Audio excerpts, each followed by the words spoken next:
Yeah, I got ADHD. A dang hot dog.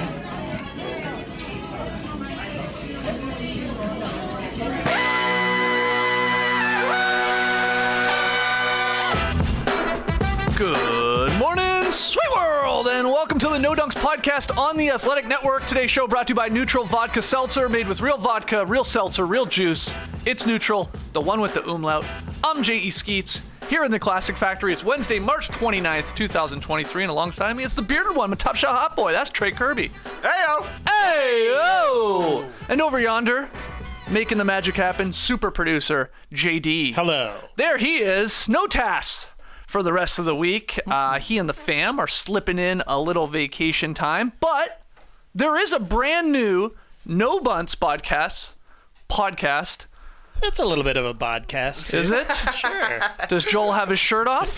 Yeah, he did the whole time. I was surprised. Awesome. Well, Tass and Joel doing a 2023 MLB season preview. You can check that out if you are a fan of the baseballs, or maybe you're just a fan of Tass or Joel's body, at the Athletic Baseball Show feed on YouTube, Apple, Spotify. Just go get it. The Athletic Baseball Show, and you'll get a little Tass in your life here. Shout out to the stream team joining us live on YouTube. Like the vid, comment away, subscribe, get your No Dunks merch over at nodunks.com, and join us live in Houston, Monday, April 3rd at the White Oak Music Hall. Special guest, Kelly Eco of The Athletic, Rockets beat writer. We'll be talking to him on stage. And these tickets, they're free. Shout out to Nütrl. Just hit that link in the show notes. Get yourself a ticket. Get your name on the list there. And join us. Doors at 5, show at 6. NCAA championship game after us. Very excited. Yeah. Heard from Kelly yesterday. Yeah. He's pumped. Should be a classic show. Okay. I'm very, very excited. It's right around the corner, so hopefully we'll see some of you in Houston. Before we get into last night's games, we had another Wedgie. It's Wedgie 51 on the season, and it happened on TNT with Ian Eagle and Jim Jackson on the call. 8 rebounds, 4.7 assists per game. Lob it up. Dunk attempt, Wedgie! That doesn't happen! Well, it just did. And that takes talent. You know that, right? The timing is exquisite that time to get a dunk wedgie. That's like 2 wedgies in America. You get 1 wedgie in Canada. Oh, wow. A wedgie conversion rate. I had never thought about that. Almost want to count it as 2, but no, we'll keep it at 51. What an incredible call there. It was an actual no dunks wedgie, too, yeah. with Barnes and Boucher on the alley-oop. And how about that maniacal laugh? Who I don't believe was Jim Jackson. I think it must have been a fan or somebody behind them, right? I hope it's a fan behind them, because if it's Jim Jackson and that's how he laughs, that would be quite the incongruous laugh. Yeah. The guy's got like the smoothest, deepest voice, but a Trey Kirby laugh? No way. No way. That sounded awesome. It sounded loud on the broadcast, somehow louder on our clip, Yeah. that laugh in the background, but I don't know. That might be the most no-dunksiest wedgie so far this season. Taking place in Toronto. Yep. On a dunk attempt. Pretty good. Nationally televised Oh, game. yeah. We Big like to time. see that. Big time. Everybody tweeting at us and sharing it on Instagram. Thank you. Yeah, good one. 51 wedgies. Amazing. Okay, let's get into last night's games, though. I have 2 headlines from the same game, okay? And I wanted to throw them at you and see which one you actually think is more of a better representation of the actual result from the game. Okay, the first one, I believe from the AP. Curry scores 39 as the Warriors rally from 20 down to beat the Pelicans. The other one from ESPN. Draymond Green sparks Warriors to win with 17th tech and scrum. This is a mini what you got here, Trey. Which one would you, I mean, they both happen. They're both sort of true, but which one, again, is the better representation of that game? I think they're both 100% accurate. Okay. If only somehow one of these headlines could have worked in that it was a tale of 2 halves. That is the one I would go with, but I guess we'll go with Draymond, because I kind of thought his technicals actually fired the Warriors up. Both Draymond, no surprise, and Steve Kerr after the game gave Draymond credit for getting the team fired up, because they looked really bad. In the first half of this game, I saw Sam Esfandiari said that the current Warriors in the first half were the NBA disgusting brothers because they just had some ridiculous turnovers. They were not completely into this game. And then Draymond and Brandon Ingram get into it. And then Draymond and Herb Jones get into it. And no doubt, the game flipped after that moment. Draymond lucky to stay in the game, I would say, all things considered. How? It is. How? It's weird. How? The guys who get the most techs get the longest leashes. It's true. No doubt about it. They get the most grace, and I'm kind of like, that's how it should be. You should be allowed to beef a little bit on the basketball court without instantly getting a tech and getting tossed like a Terrence Mann or a Kawhi Leonard getting a technical just for a clap. Draymond's allowed to scream at people, insult people. You could say he intentionally kicked Herb Jones in the head if you wanted to. I was surprised to hear that on the TNT broadcast at halftime. But I'm also like, let the boys beef a little. However, it's always the guys who are crossing the line the most who get the most grace. There's got to be a little bit of a middle ground there or something. But I don't know. The Warriors needed a kick in the butt, and it worked for whatever reason. It also helped that Steph Curry is awesome. Yeah. That's the thing. Yeah, Steph this Curry is my favorite part. Was awesome. Did Draymond need to do all of this to remind Steph Curry that you're the greatest shooter of all time? I guess so. I think he did. Maybe he had to. I think you have the clips, JD. You might as well just start rolling them because it did start in the second quarter. The Warriors look flat. Draymond, a hard foul, we can call it that, on Brandon Ingram there. And then Draymond, of course, he got in his way. Yeah. BI is headed to the free throw line, and then here's the house. How? And, this led to 2 techs. So that was the 17th tech there on Draymond on the season. And a flagrant. A fair flagrant. Yeah, yep. And a fair double tech here, I thought. Hard foul by Draymond.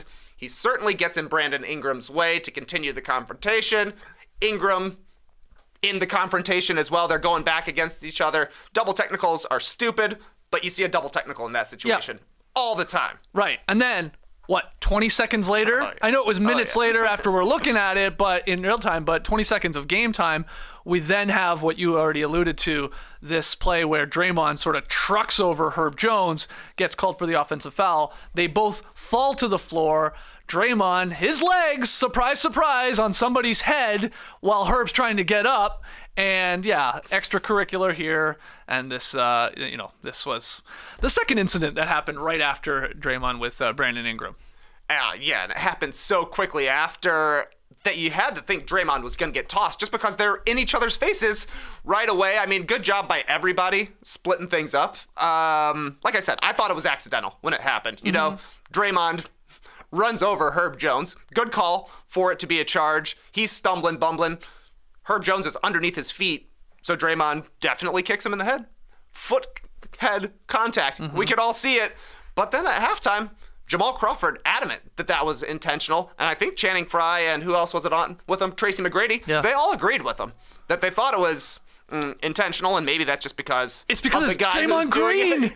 This guy's feet are always hitting people. Once that whistle blows, Skeets, you can't expect Draymond to control his feet. That would be ridiculous. From the waist down, he's going wild out there. But I don't know. They went and checked it out and just ended up being a standard foul. I think that the refs were probably a little hesitant to give Draymond a second technical, get him ejected from this game, knowing that he'll also be suspended going forward. But that was surprising to me to see another confrontation so quickly, like you're saying, game-wise, afterwards, within the same minute, that it didn't result in an ejection for Draymond. Yeah, and then it led to the hilarious moment where he's sort of back and forth with Herb Jones, and then Herb Jones is like, dude, you're getting subbed out, man. Your coach is taking you out. That was a clutch sub. It was a good sub, obviously. Then we had Draymond talking to Bob Myers there, and everybody's just like, okay, man, you have started the fire, all right? Yes. You have ignited us here. Now watch yourself before you pick up another tech. You would miss another game. That would be your 18th. You'd obviously be taken out of this one. So he stayed in. But then Curry catches fire here. I think some credit to Looney as well and the work he was doing on the boards there. He almost should get, I was thinking, every time you get an offensive rebound and you kick it out to a shooter that knocks down a three, the guy that got the board should get one of the 3 points. They should take a couple away from Curry and give them to Looney, because a lot of those, of course, happened because of the work he was doing inside. And maybe, was it Draymond Green just saying let's go here, guys, and just putting up a fight? You look at it from one side of things, you're like, he ignited them. Especially if you're a Warriors fan, you're like, we need this. We need somebody to yell at us and get us going. We're the 4-time champs.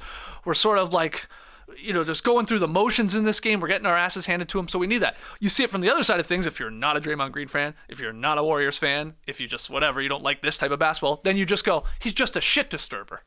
And it's just what he does, and he's annoying, and it's all that. Both can be true. It's both true, just like these headlines. But of course, you lean towards the lit the fire part when you come back and win. Right? Exactly right. If they don't win this, then it's probably more the other. Yes. Draymond was the gas. Curry was the flame. There you go. Throwing it on.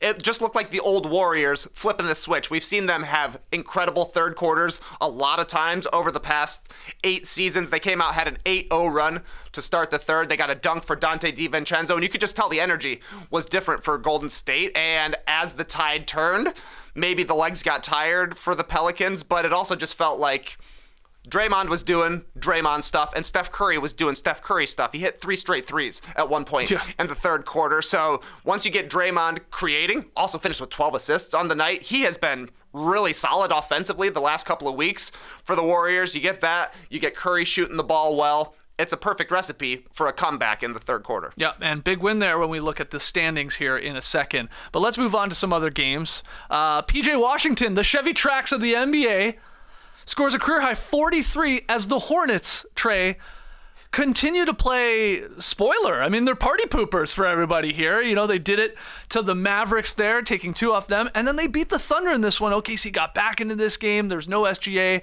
but the Hornets pull it out, and this was the PJ Washington game because the Hornets also weren't playing anybody. There was no Hayward, there was no Terry Rozier, there's no Kelly Oubre, and they still get it done here. I don't know if you have thoughts on PJ here. Well, I don't know what kind of trim you got in your Chevy Trax, Skeets, but that was premium trim from PJ last night. 43 points. He only had 21 going into the fourth quarter. Guy had 22 points in a fourth quarter. Our guy, Nick Richards, 14 points, 11 rebounds.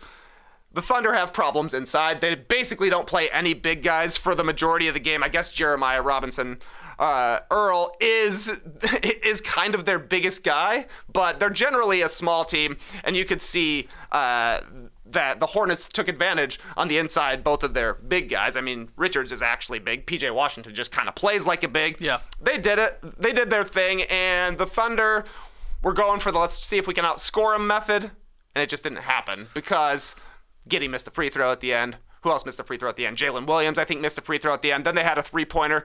Had a chance to win it, but they just didn't play quite well enough to pull off a win against a scrappy Hornets team. I know. Who's been playing pretty decent. I don't remember exactly what the defensive numbers are, but I know they've actually been a solid defensive team. I believe they're the best defensive team since the All-Star break. Nikias Duncan I wanted to say that, but it sounds unbelievable to me, Skeets. There wasn't defense in this game, no, not really. But you can tell the Hornets are at least playing hard. Shout out to them on the win. The Giddey miss at the free throw line, I heard on the broadcast, it was Michael Cage. He said it was a pinball that didn't go down. Oh. Yeah, it really rattled. Oh, okay. Pinball, you don't... Oh, no, wait. That was a pinball that did go down. Yeah, I was going to say. He went 1 for 2 at the line. The first one... Yes. Finally went in. Yeah. That makes more sense. Yes, that's right. And then the other Western Conference victory last night was the Grizzlies beating the Magic. Desmond Bane with 31. He had some late free throws, came through in the clutch there as they got another victory. They continue to rack up wins here. There was no Ja Morant in this game. But yeah, the Grizzlies, man, they are rolling right now at the perfect time because the playoffs start very, very soon. And let's show you the Western Conference playoff picture after everything that happened there last night. The Thunder stay in 10th. They are tied with the Mavericks, 37 and 39 records. And you see the Pelicans there, who have moved up to 8th. I mean, they had been on a nice little run. Brandon Ingram playing really well. They're 500. And then Warriors in 6th right now, a half game up on the Wolves. So any thoughts here on this madness in the West? Yeah, I mean, that is a disappointing loss for the Thunder. just because it would have really helped to secure a spot in the play-in tournament. Also some hilarious trivia for the Thunder. They had 3 guys who scored in 30 in a game last night. It was the 3rd time it's happened for them. The Thunder in their history. Westbrook, Harden, and Durant did it back in 2012. That makes sense. That totally makes sense. Happened again in 2015. Westbrook, Anthony Morrow, and Enes Kanter. Okay, wouldn't have got that one. For 30 plus. And then last night, who were the 30s for OKC? You're talking about Giddey, Williams, and Isaiah Joe, who was on fire last night. So that's just a funny little note. But Poku didn't go for 30 last night? He was back. Yeah. Did Poku score last night? No, he didn't. 10 minutes, 2 blocks, though. Yeah, no points. As for blocking, Jaren Jackson Jr., another huge block dunk. This one on Paolo Banchero. Not quite as violent as the John Collins one. But he had another great game. And Xavier Tillman has been really solid for the Grizzlies, stepping into the starting lineup with both Steven Adams out, Brandon Clark out. He had a career-high 20 last night. He started 25 games for the Grizzlies now. They're 16-9, but 13-4 in their last 17 since he came back into the starting lineup. He was out of the rotation for a second, then he came back in. He has been a really solid presence for them. I don't necessarily know exactly how he will hold up come playoff time, but he has helped hold the fort for the Grizzlies, and that's why they've been able to stay where they are in the Western Conference. For sure. Let's move to the East. I'll throw all 3 games at you, and we can talk about all of them or none of them if you want. We had Scotty Barnes scoring 22. He had a career-high 12 assists as the Raptors beat the Heat. They were helped out with no Jimmy Butler in that game up there. The Hawks held on to beat Donovan Mitchell and the Cavaliers. Sort of a wild ending. There was a very controversial, I think, call involving DeJounte Murray there and Mobley, and they went and looked at it, and he ended up getting the free throws. And then we had the shorthanded Wizards crushing the Celtics, 130-111, probably the most surprising result on the night. So Raps win, Hawks win, and the Celtics lose. The Wizards are trying to stay around in that play-in picture there, trying to chase down our Raps and your Bulls there. Any thoughts? Yeah, honestly, a bad night for the Bulls last night with the Hawks, Raptors, and Wizards winning. The Bulls lost to the Clippers on Monday night, and they got to play the Lakers tonight. So tough one for Chicago, but I was hoping we were going to get a J.E. Skeets. The Raptors are back to 500 today. Back to 500 for the first time since December. It's got to be exciting. It's been a long time. The last time the Raps were 500, they were 13-13 in basically early December. They're 38-38. Look, that was one of the best games I've seen the Raptors play all year. Now, they're playing the Heat, who are at times like the Raptors and can't score at all. And then they didn't have Jimmy Butler. So I can't get too excited. But man, I love seeing Siakam, OG, and Scotty Barnes all playing well on the same night. You know, that's important. And it was weird. They were up 6 at half. They had hit 1 3-pointer. And, you know, they went on to hit a couple more in this game, the Raptors did, but, they didn't do it there. They did it in fast break points, dominating inside, 62-36. And I thought, Scotty Barnes, man, when you see these games, you're like, well, this guy he's a star. I mean, he's an all-star if he plays at this level and he progresses at this level because he's scary good. He's got those Draymond Green-like qualities, of course, in terms of his playmaking and stuff like that, being a bigger guy. But that was a big win. I just no Jimmy. I can't get too pumped about it. Yeah, it's hard to get excited in a game where both teams don't combine to score 200 points. Yeah. So, but the Raptors win, are 8-0 when they hold opponents under 100. That's the way to do it. They took 13 more shots last night because, like you said, they won the offensive rebounding game. They won the turnover battle. Ergo, they win fast break points and points in the paint. The Heat, I don't know. Everybody assumes they're going to be better in the playoffs / the play-in, but I really think the Raptors and the Bulls could both beat Miami any given night in one of those games, and it basically comes down to only 2 games for them, so that's something to watch out for. And man, Barnes was awesome. Oh my God. The dunk he had was wicked as well. Yeah. Statue of Liberty dunk, as it was called on the broadcast. Really great stuff. As for Hawks versus Cavs, major win for Atlanta, I thought, all things considered. Kind of surprised that they pulled it out. The way Donovan Mitchell was playing in the fourth quarter, he just kind of ran out of magic at the very end. You know, he was on fire in the fourth quarter, had a couple of 3-point looks in the final 12 seconds that could have gone in, but also Cleveland kind of got jobbed on the DeJounte Murray 3-pointer that was where weird. He took a shot from the left wing. He follows through with his body and his legs going forward, hits the Michael Jackson smooth criminal lean underneath Evan Mobley's feet. They go and review it. It ends up being confirmed as a call. Because it was called a foul. It was called a foul. Bickerstaff's like, no, we got to look at that. Yeah. So they do their challenge. They lose the challenge, which means Murray gets 3 free throws, which he makes all 3 of them. Clutch stuff. Also hit a clutch jumper a little bit later. That was huge. But almost worse was that Cleveland also lost their last timeout. So when it came down to it, they just had to go for a desperation heave for Mitchell at the buzzer. He put it on the rim. Holy crap. Pretty close. Yeah, they brought in Rubio to inbound the ball. Yeah. And hit Mitchell, and he didn't miss by much. Yeah, but you can understand why JB Bickerstaff was upset in the postgame press Yeah, conference. that was, I think you saw it, and then you saw the replay, and you're like, oh, they'll probably overturn that one. Yeah. Like, I don't know about that one. And instead, they stood, and they hit, and good on Murray to hit the free throws. He was great in this game for them, but that was a big win. I saw Blake Murphy had a tweet trying to make sense of the East play-in tiebreaker chaos. I believe this is how it goes. Again, shout out to our guy Blake Murphy in Canada. Atlanta has the tiebreaker over Toronto. Toronto has the tiebreaker over Miami and Chicago.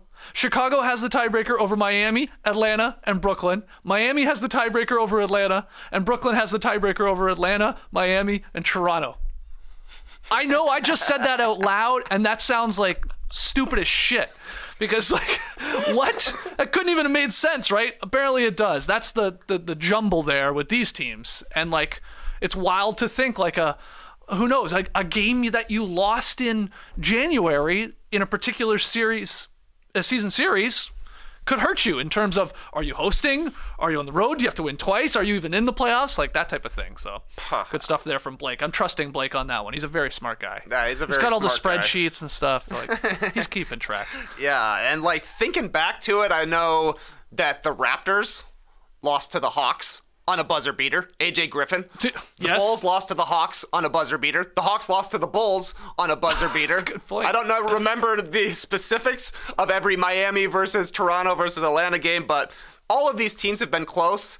I was taking a shower today and just thinking, these are going to be disgusting games in the Eastern Conference play-in tournament because the Bulls, the Raptors, the Heat, and the Nets got good defenses, really good defenses, but can go through huge periods where they cannot score in the half court. Then you look at the Hawks, they've got a really good offense. Sometimes we saw them get completely taken out of their game in the playoffs last season against the Heat. So we could be looking at games in the 90s throughout the play-in tournament. It's going to be ugly. Well, I mean, it wouldn't be a play-in tournament in the East if we didn't have a couple ugly games. We're usually good for the Wizards in there and some blowout. Hornets, Pacers. I think the Pacers lost 2 play-in games by a combined 75 points or something like that. So maybe we don't get that, but you're right. Mike could have some crazy, rock fights there, and we'll see who comes out victorious there between our teams and the Hawks maybe and the Heat and all of that stuff. So wild night there once again in the association. The only other note I have from that Hawks victory,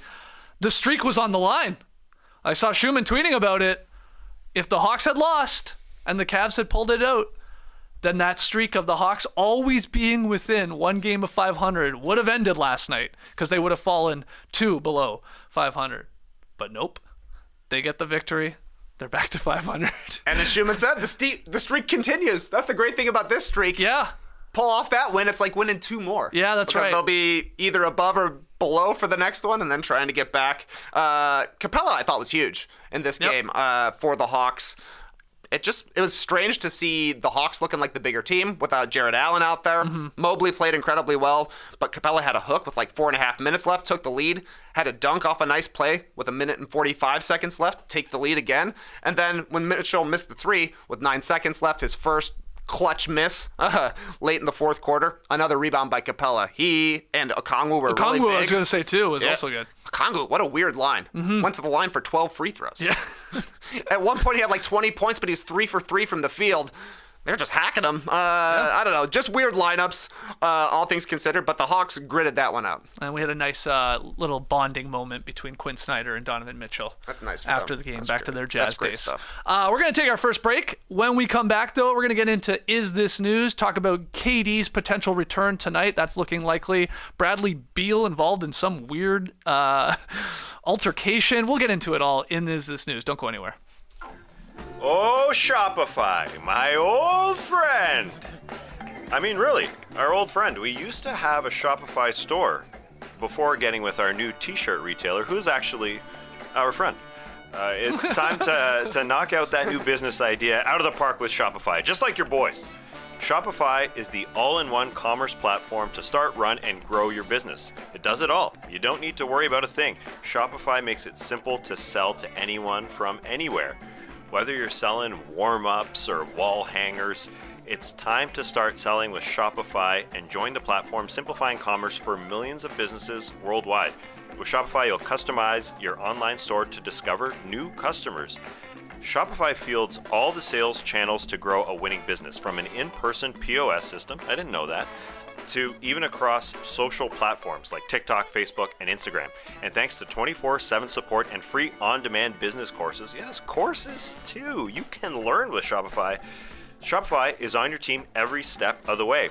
It's how every minute new sellers around the world score their first sale with Shopify, and you can too. We used it for No Dunks, and it was simple, but also pretty comprehensive. When you're ready to take your winning idea to the world, team up with Shopify, the commerce platform powering millions of businesses down the street and around the globe. Try out Shopify for free today and start selling everywhere. This is Possibility, powered by Shopify. How do we feel about that English? Getting back to our sweet dreams. Sweet dreams are made of this possibility. Yeah, exactly. Sort of works. I guess.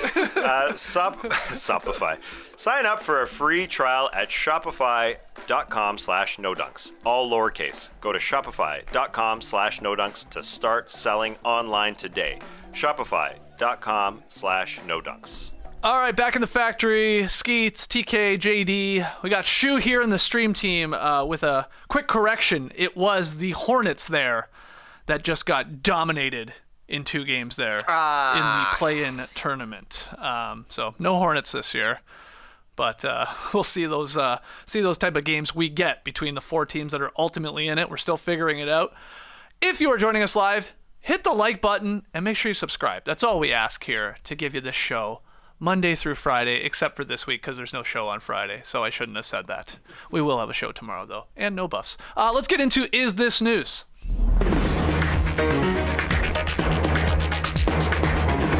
Yeah, Is This News? Got some headlines for Trey Kirby and everybody joining us live, listening later. Tell me whether or not they're newsworthy. First one from AZ Central. I think it's part of USA Today. I like the headline. It said, Slim Reaper on the way. That was a quote from Ayton, I think. Kevin Durant to return from injury tonight versus the T-Wolves. These are the reports. Trey Kirby, Durant will be back. His first home game for the Phoenix Suns if everything goes okay in pregame warmups. I guess it's a question. Unfortunately, it's a question. But yeah, this is news, and you're right. DeAndre Ayton was hilarious in this piece by Dwayne Rankin over at the AZ Central. Slim Reaper on the way, man, said Ayton about Durant. Things are kind of cloudy. Respect. I guess Kevin Durant is the son of the Phoenix Suns, but it's exciting to see Kevin Durant actually coming back. Yep. The Suns looked great when he was on the court, 3-0. And then the weirdest injury that we've seen until Jonathan Kuminga did the exact same thing. But the Suns have 5 of their last 7 games at home, which means it looks like they're going to have a chance to really lock into the 4th seed. Mm-hmm. I don't think they're going to make it to 3. They're 5 games back, Sacramento. But I did like what Dwayne Rankin said. If Durant plays Wednesday, he'll finally make that home debut before what is sure to be an extremely lit sellout crowd. Okay. It's official. It's going to be extremely lit. Clippers, last day of the season for the Suns. That's going to be a huge game seeding-wise because, I don't know, people have been speculating that Phoenix might want to drop to number 6. Maybe the Clippers will want to drop to number 6 because if you're talking about the top seeds in the Western Conference, certainly the Kings are the juiciest matchup, having 0 play-off experience. But I'm just excited to see Kevin Durant back on the court again, especially considering how well Booker's been playing since he's been out. If those two can figure out how to play well together, which I assume they're going to be able to do pretty easily, yikes. Yeah, it's so wild with the KD. We've done this so many times of this guy coming back from injury that we're just like, there's no they'll slow play it, maybe he'll have a rough game. Like, it's like he comes back from injury and it's just like he never had one. Like Yes. he's just like, you can pencil him in for 25 to 30 points. I mean, in the 3 games he played with the Suns, he shot 69%. Very nice from the floor. All of them wins. And you just expect them, and maybe we shouldn't. I don't know. Maybe like we're going to regret this, but it's like, okay, Kevin Durant, just put him back in the lineup, and there you go. There's 30 points. Going to hit a bunch of jumpers, couple threes. You know, he's going to disrupt some shots inside. He's got all that length. And that's probably what will happen here. But yeah, the schedule's interesting here for the Suns. They play Minnesota tonight at home. Then they have Denver on Friday. Then they're in OKC on the weekend. Then they have a couple more games at home against the Spurs and the Nuggets again. That one on TNT. There's a back-to-back there at the end of next week. It's Denver and then in LA, and then final one at home versus the Clippers. Big game. So yeah, those are some good teams there. Obviously the Nuggets, Minnesota tonight, OKC trying to get into the play-in, and then 2 LA teams. Really your easy ones, if you want to call them that, are really just the Spurs. So we'll see here if they can pick up where they left off when they got KD at the deadline here. Yeah, and I hope we get to see kind of a full-strength Phoenix game versus a full-strength Denver game. Yeah. You know, we're getting pretty late in the season when we're starting to get some rest for the playoffs, but neither of these are going to be terrible schedule disadvantage games for Phoenix. I haven't really checked into Denver to see if they're on the second night of a back-to-back or anything like that, but those are big-time potential playoff matchups. It'd be awesome to see these two teams kind of getting sharp for the playoffs against each other. It would, but I do wonder, will there be a little gamesmanship here from Michael Malone and the Nuggets? Sure. Not really wanting to show them anything. These teams could meet in the second round. They have 2 games. Like, are you going to go full squad? Are you going to, like, throw the kitchen sink at them? Do you do the thing, like, let's send the message, try and beat their ass? Yeah, we're not afraid of you. We'll see you in the second round. Or is it, like, again, like, yeah, you take a night off here, Jokic, or you so-and-so take a night off, and, like, we don't go full soldiers out there. We'll see. They do have a back-to-back, the Nuggets do, starting Thursday and Friday. So, yeah, it would be a second game against the Suns on Friday night. Yeah, also in Phoenix for Friday, March 31st, like you're saying. I could see that being a chill pill kind of game for Denver. So maybe the April 6th matchup looks to be a little juicier since both teams will be decently rested. Next headline here from ESPN, Brooklyn Nets shutting down Ben Simmons for rest of the season. What? Is this news? This is huge, man. This is not news. Come on, the guy's played 100 minutes in 2 months. Wow. I don't really have many takes. Yeah. Ben Simmons had back surgery last summer. I think he's been out of the lineup for knee soreness. That's what they were saying. As of late, but this is a back impingement. I thought Zach Lowe nailed it when he was talking about Ben Simmons being shut down. It just feels like Ben Simmons is no longer part of the plans for the Brooklyn Nets, and I think that's really shown when you look at the top 2 headlines on The Athletic when you click on the Brooklyn Nets page. On one side, it says, Nets rule Ben Simmons out for season.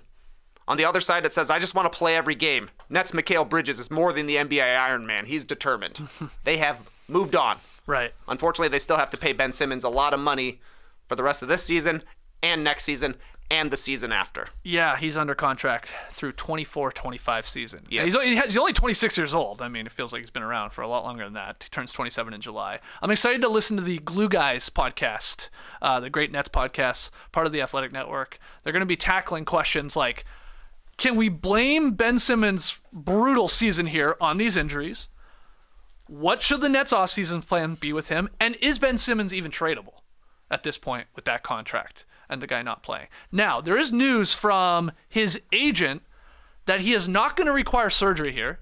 That's what his agent is saying. And that he has every expectation to be a day 1 participant come camp, become the next start of next season. No restrictions or issues. That's, again, his agent telling that to NBA insider Ian Begley. But I wonder how much of this is just for the Nets, the rest of the Nets players in their organization too, right? Just like, forget this idea, whispers of like, oh, could Ben come back for a playoff series? Could he come back for game 3? Like, let's just end that noise right now. These are our guys. Let's go and try and, put up a fight in a potential playoff series, or even trying to get in through the play-in, and just like have none of that. And not that even when he was playing, he was really doing a whole lot of it, because maybe it is the injuries, but it is a little strange. Like, what is it? The knees? Is it the back? Is it both? Is it mental? Is that include like? Fans were definitely left in the dark with Ben Simmons this season, I would say, on sort of to the extent of the injuries and what was keeping him out. But yeah, this is sort of this isn't news because it's old news, unfortunately. Yeah, I guess you're right. I suppose this is probably best for the Brooklyn Nets who are actually going to be playing. That they don't have to answer any kind of questions, or that Jacques Vaughn doesn't have to give updates further on into the playoffs or the play-in, whatever it may be. Ben Simmons is putting up a 6-6-6 line this season, barely playing, so it ain't news, and it will be news if we ever see Ben Simmons average 10 points a game again in the NBA. I think that will only be news. Wow. Next headline, it's a weird one from The Athletic. The Wizards' Bradley Beal's post-game confrontation with fan prompts police investigation. Okay, so that's the headline. I'll give you the details here. Beal is under police investigation after a post-game incident with a fan in Orlando who claimed to have lost a bet. Now, according to the reports, last week after a road loss to the Magic, an unidentified man remarked to Beal as he was walking back to the locker room, "You made me lose $1,300, you F." Beal, according to the report, turned around, walked toward a friend of the man who had made the comment, swatted his right hand, knocked the dude's hat off, and in doing so, contacted the left side of his head. Hence the police report here from this guy, I guess saying, you hurt my hat, or I have bad hair, you showed the world, and then you made contact with my face, and I wasn't the guy that said this. It was my dumbass buddy, I guess. I hope he said you hurt my hat. Not my hat. I also hope Bradley Beal did this. You know what this is? A cap gun. Popped it off his head. Just some loser behavior here by these guys. The only thing that went poorly is that Bradley Beal got the wrong guy. Hopefully he settles out of court and there is no NBA punishment for Beal. And then they ban these two guys. Because this is ridiculous. Yeah. The idea that they're just dropping F-bombs on them over a bet they lost. Hey, by the way, I didn't think it was legal to bet in Florida. Put these guys in jail. No hats. Throw the book at them. No hats. That's what you get for betting on the Wizards as well. Yeah, I sort of want to know the bet. Like, did he just have Exactly. But was it like a specific Bradley Beal prop bet? Like points? Was it part of a huge, like $1,300? Like, I assume this guy had a crazy parlay going. Yeah, maybe. I got a lot of questions about the actual bet. This is what, the Magic game? Yeah, it was Magic Wizards. God, you're first off, you're right. You're an absolute sicko, man. You got a gambling problem. Call all those numbers you hear on all those ad reads, man. Jesus. Yeah, you gotta, when you're telling Siri to fast forward for a minute, you better say a minute and a half because of the disclaimers these days. But let's see here. Bradley Beal, that game, 16 points on 15 shot attempts. So he was definitely playing the over on Beal points. So. Looking at a Magic team saying, "Oh yeah, this is a big Beal game. Should have bet on Porzingis, buddy." Yeah, and I think the idea is like, you made me lose $1,300. He didn't make a bet for $1,300. Right, you think it was like, I bet $100. He had some parlay going, and this was probably the only part he didn't hit. Yeah, that's what my gut says. But anyway, and then he got his friend contacted in the head. Oh yeah, like tough night out at the. Yeah, like the Amway Center. The play here is, it feels like, we lost our bet because of you, and then, we thought we could say whatever we wanted to you. You came over, you stepped to us, and you knocked my guy's hat off, and, maybe brushed his face. Oh man, I would love a Bradley Beal jersey that I could maybe sell on eBay, maybe signed, maybe some tickets, maybe some upcoming tickets. That's what he's doing here. Fucking losers. Yeah, it's exactly. It's just complete loser behavior. Bradley Beal should not give them a jersey, though. No, I hope not. Mail him a hat, though. That'd be pretty funny. Okay, that's pretty good. Hat. I'm in on that. Cherry Blossoms Wizards hat. Final one here. Sort of speaking of feuds, this is a couple days old now, but why not? Let's slip it in. From the New York Post. Charles Barkley, Kevin Durant feud escalates over 60 Minutes interview. Barkley was on Sunday night's episode of 60 Minutes on CBS, and he used his airtime to take more shots at Kevin Durant. Here's the quote. "He's very sensitive," Barkley said. "Great player. He's part of that generation who thinks he can't be criticized. He's never looked in the mirror and says, man, is that a fair criticism? Durant, quick to respond on Twitter. This ain't getting tiring, Chuck, he asked. I'll never respect the words that come out of your mouth. Just deal with it. So this is just the latest chapter here, I guess, in the very weird Barkley-Durant feud. Is this news? I mean, I guess it's news since these are two of the greatest players ever. Two of the greatest Phoenix Suns ever. Just bickering with each other. Basketball, it's a trash-talking sports, Skeets. Unfortunately, that carries over to the media. Charles Barkley is going to be asked about Kevin Durant probably in every interview he does for at least the rest of Kevin Durant's career. Sure. Because he's always going to answer, and he's always going to take shots at KD. So, yeah, I agree with KD. It's getting a little tiring, but also then KD is tweeting things like, I'm not going to lie. I'd be bothered by NBA greats that are jealous of the generations that come after them. That's just me, though. So KD's right, and Barkley's right. Yeah. And they're just going to keep talking about each other because they're different personalities. Yeah, and Barkley, you're right, is going to keep talking about it because that's what Barkley does. Yes. He has a point, and he keeps saying it over and over and over Yeah. and over What and do you over again. expect? This goes back to Barkley calling Durant a bus rider and not a bus driver. And then he later went on a radio station in Arizona. He called Durant Mr. Miserable. Yes. So I think what's interesting, and I saw Durant having exchanges on Twitter with other people about this. It's like, these are very, it's not to do with his basketball at all. It's about his personality. True. Right? He's miserable, and he can't be criticized. And it's, it's not about obviously his skills, because Barkley's even on record saying, of course, he is one of the greatest players of all time. But it's like, when does this end? Are we going to get 10, 15, 20 years from now? We had the Magic Johnson, Isaiah Thomas, sit down interview and the tears are flowing. Are we going to get a weird Barkley KD where they clear the air 10 years from now? Probably. Honestly, probably yes, because, I mean, by the time Kevin Durant retires, we'll have, 35, 40 years of Charles Barkley being in the media and 15 years of Kevin Durant having his own production company at that point. So probably it'll be a Kevin Durant production. Finally having a sit down with Charles Barkley to hash out their past where they both agree, you're a great player. No, you're a great player.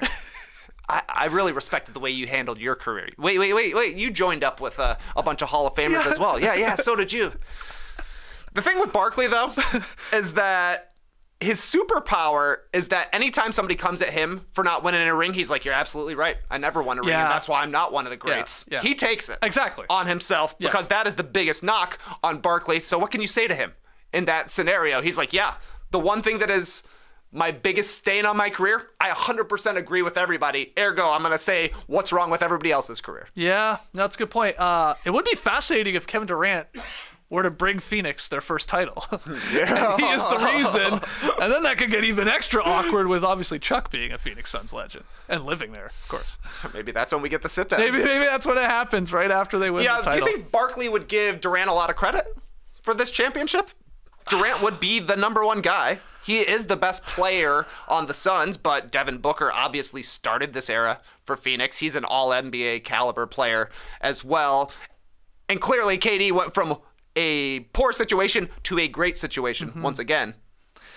I don't know. It's a dangerous game to try and put yourself in the mind of Charles Barkley. I'm not sure. I mean, I love Chuck, but of course he says things where I'm like, what? What are you talking about? That's insane.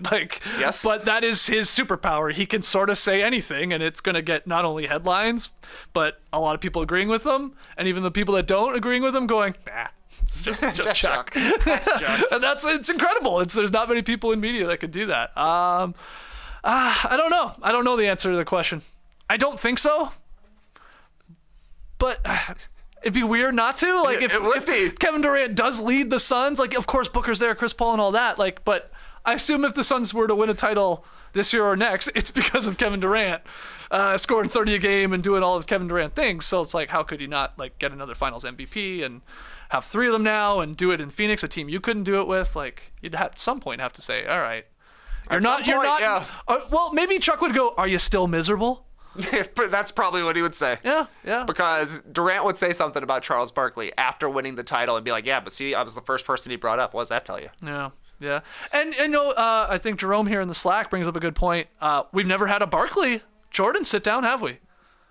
Those two guys do not let Jordan sit grudges down. go, right? I mean, by all accounts, they maybe are friends, but we've never had that for the for us, I guess.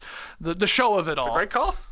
So maybe that'll never happen between Kevin Durant and Chuck. Let's hear your thoughts on this feud. I guess we can call it that. Do you side with one of them more than the other? Is Barkley, has he gone too far with it? Maybe you agree with all of it. Let's hear your thoughts, guys. We gotta take our final break. When we come back, pick 'em results and tweet of the night. Don't go anywhere. This is a public service announcement for hard seltzer lovers. Nütrl Vodka Seltzer has arrived. Made with simple ingredients like vodka, seltzer, and real juice. Nütrl tastes good, like real good, like really, really good. So good that you'll never want to drink another artificial tasting seltzer again. And Nütrl, it comes in 12 flavors. 3 different packs. These are like March Madness regions with these packs. We got the fruit pack. Pineapple, watermelon, raspberry, mango. We got the lemonade pack. Classic lemonade, peach lemonade, blackberry, and strawberry lemonade. And then we got the cranberry pack for all the cran hunters out there. Classic cran, grapefruit, apple, orange cranberry.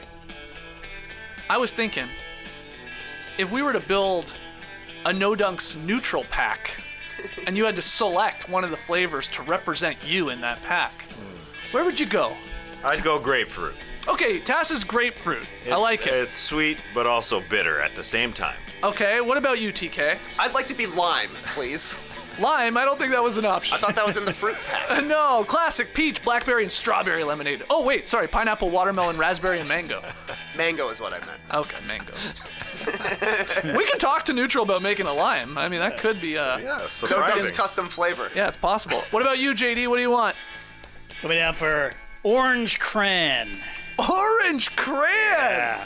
All right. This guy from left field with an orange cran ball. You know what? We got Trey as mango from the fruit pack. We got 2 cran packs here. We got grapefruit from Tass, orange cran from JD. So I got to go to the lemonade pack, I guess. Just give me a classic lemonade. Oh, I had that on the Let's weekend. not overthink it. You did. Oh, Tasty. tasty. There you go. So And I had an orange cran. Also tasty. That's why I picked it. do you think we can get Nütrl to make a No Dunks pack?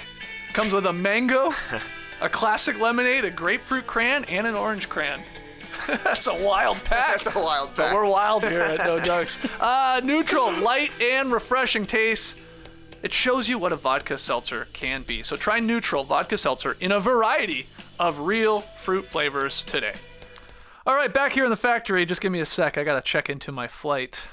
You know, I like to do that promptly. Yeah, let me just add that to my Apple Wallet. You got a good seat? 16D. Okay. Wow, you know, JD chimes in with a woo. You think that's good? I think that's great. Anything below 20 is great.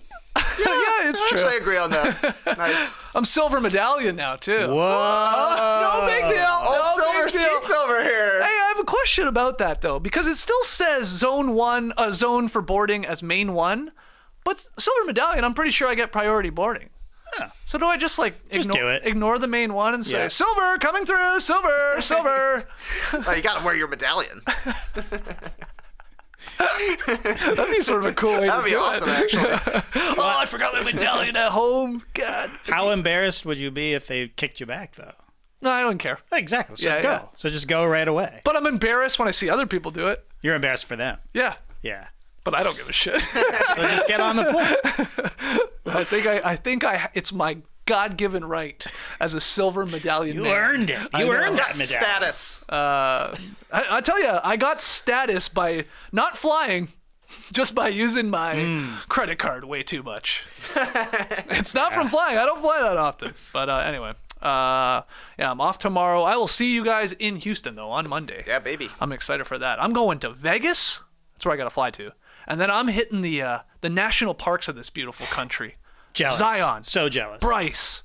Doing some hiking with the guys. And then I'll fly or go drive back to Vegas, and I'll see you guys in Houston on Monday. I can't wait. But pick 'em results last night. We're on fire, TK. Sort of like picking together right now. I have rallied after a 1-5 start to the month of March. I'm now 10-10. You're 12-8. You're at a really good record on the season. Tass took the L once again. He's 6-14 because we had the Warriors. They had to win by 10 or more. Whew.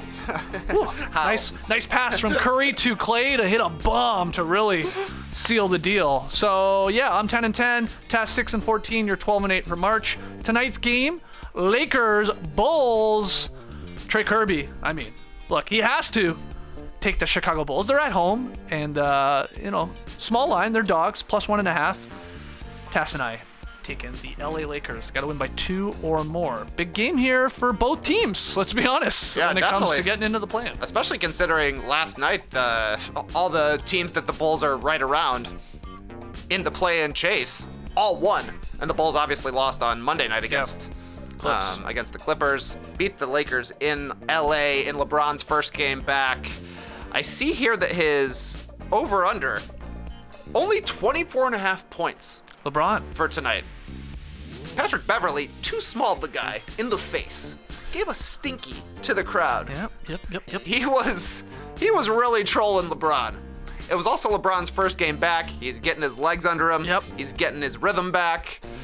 Are you saying you'd like to nervous are you telling me you'd like to put on a hat, place a bet, fly to Chicago, we'll use my silver medallion status, and get there, and then whether we put a bunch of money on LeBron going over 24.5, and if he does it when he's walking back to the tunnel, we get pissed off with him.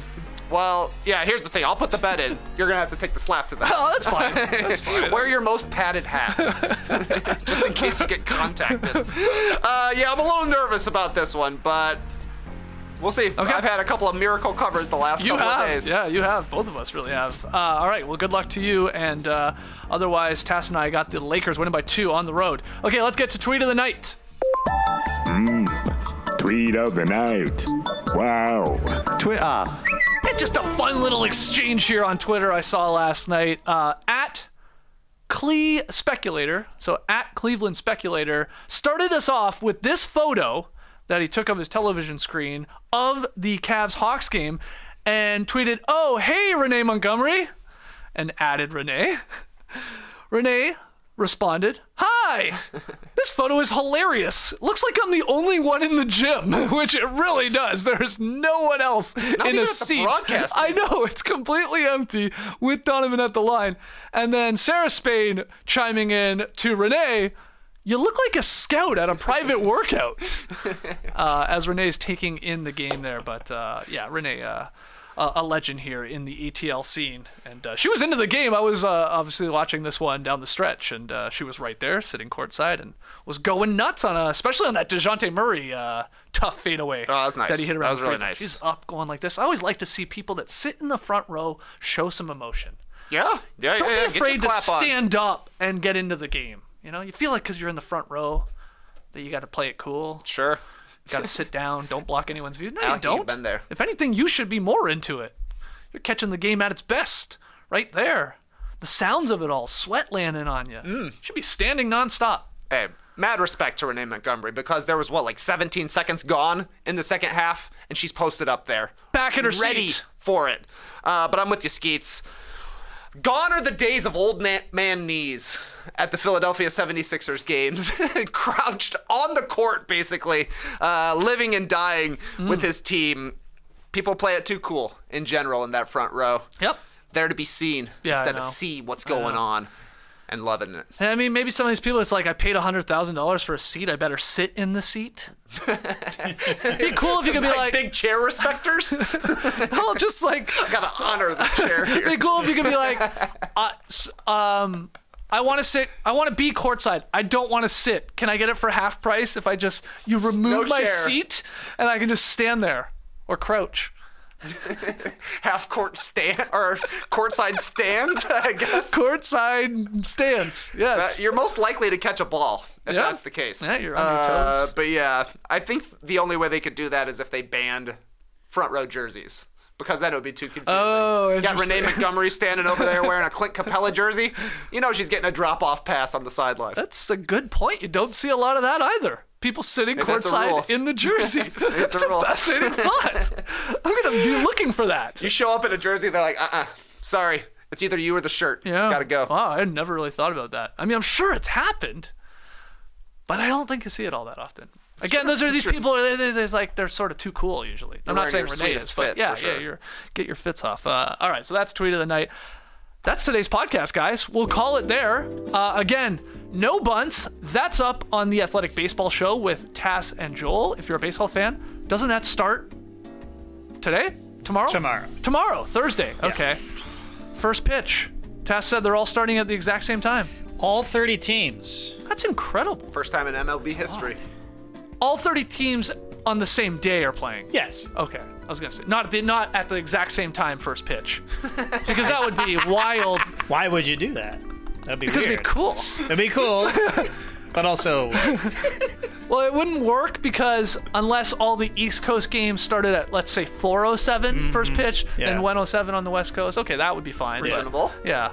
Otherwise, I assume they're sync your pitch clocks. 30 strikes all at the That's same what time. I mean. It'd be a cool like, doom, doom, like imagine that YouTube short. That'd be really cool, actually. Give me John Boy Beats breaking that down. Not John Boy Beats. No. John Boy Media. John Boy Media.